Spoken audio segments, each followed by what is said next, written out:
One آداب عرض۔ آج 25 جنوری 2024 اور جمعرات کا دن ہے۔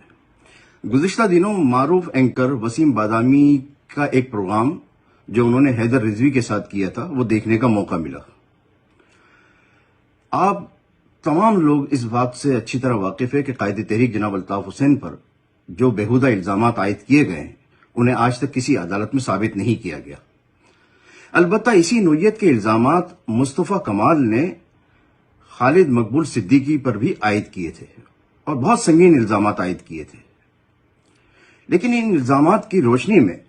وسیم بادامی صاحب کو ایک اور پروگرام میں حیدر عباس کو بلا کر یہ سوالات کرنے چاہیے ہیں بلکہ کہ مصطفیٰ کمال نے خالد مقبول صدیقی پر جو الزامات لگائے تھے اگر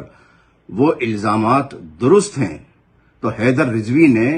خالد مقبول صدیقی کو اپنا سربراہ کیوں اور کیسے مان لیا ہے،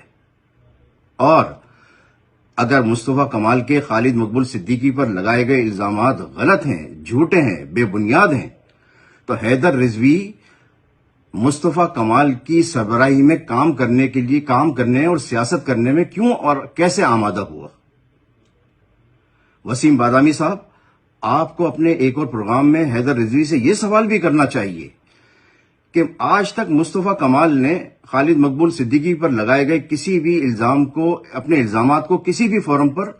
اپنے الزامات کی تردید نہیں کی، اور جب یہ تردید نہیں کی گئی ہے تو حیدر رضوی سے پوچھا جائے کہ وہ آج کے دن تک مصطفیٰ کمال کی سربراہی میں کام کیوں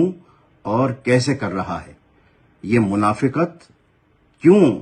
اور کس لیے؟ مجھے امید ہے وسیم بادامی صاحب اپنے آئندہ پروگرام میں حیدر رضوی کو بلا کر یہ سوالات ضرور کریں گے۔ بہت بہت شکریہ۔